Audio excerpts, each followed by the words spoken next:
예수님이 이렇게 말씀하셨어요. 옷 두 벌 가지지 마라. 어떡하죠?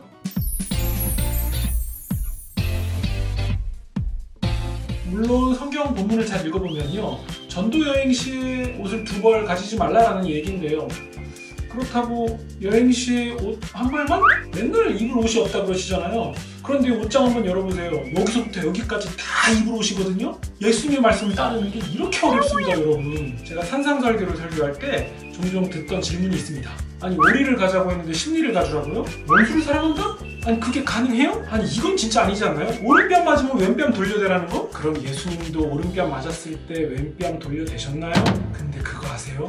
예수님은 안 그러셨거든요. 예수님이 신문당하실 때 경비병이 예수님을 때렸거든요. 근데 예수님은 왼뺨을 돌려대시는 게 아니라 도리어 항변하셨습니다.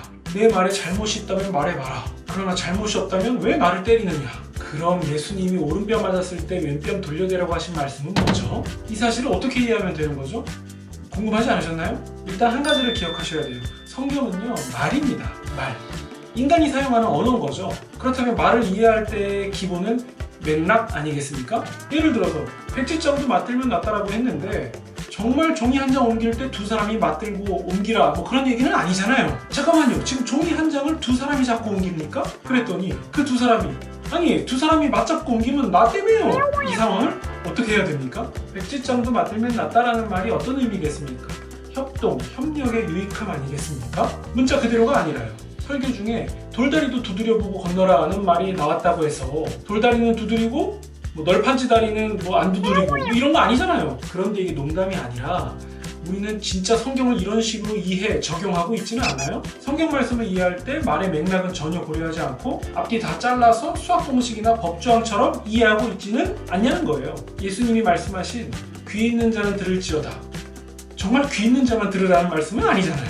성경에서 형제들에게 해를 끼치지 말라고 해서 자매들에게는 해를 끼칠 거 아니죠? 이웃 사랑을 하라고 했으니까 이웃이 아닌 딴 동네 사람들은 사랑 안 할 거예요? 감이 오시죠? 성경도 말이에요. 당시 사람들이 사용했던 말. 그렇기 때문에 성경 당시의 문화와 상황에서 말을 이해해야 되고요. 매우 중요한 부분, 맥락에서 말을 이해해야 됩니다. 성경을 문자 그대로 기계적인 이해만 했다간 본래의 의미, 의도를 다 놓쳐버리게 됩니다. 말이에요, 말.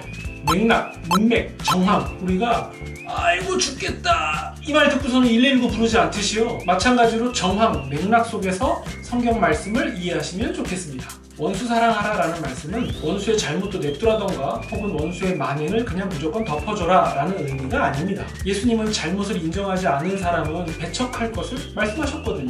원수 사랑은 당한 것보다 더 크게 복수하고 싶은 마음을 멈추라. 원수에 대한 원한을 잊지 못해서 자신이 망가진 삶을 살 필요가 없다. 보복과 복수의 세상이 아니라 보다 너그러울 수 있는 세상으로 가자. 하나님 나라와 정의는 보복으로 오는 게 아니다. 예수님은 이런 원리와 방향과 의미로 원수 사랑을 말씀하신 겁니다. 오른뺨 맞았을 때 왼뺨 돌려대라는 것도요, 부당한 일을 당했을 때 악한 감정에 사로잡히지 말고 분노와 보복감을 다스리라 라는 의미입니다. 성경 전체를 법전 마냥 문자적으로 기계적으로만 이해하려고 하는 사람은 이 말씀은 어떻게 하실 거예요? 너의 오른눈이 죄짓게 하거든 빼버려라. 너의 오른손이 죄짓게 하거든 찍어내버려라. 이대로라면 몸에 남아있을 부분이 있습니까? 이 말씀도 진짜 신체를 훼손하라 라는 말씀이 아니라 이 정도로 죄에 대한 경각심을 가지라 라는 의미로 과장법을 통해서 강조하신 거죠. 왜냐하면 예수님은 죄의 근원이 손과 발에 있는 게 아니라 마음에 있다고 말씀하셨으니까요.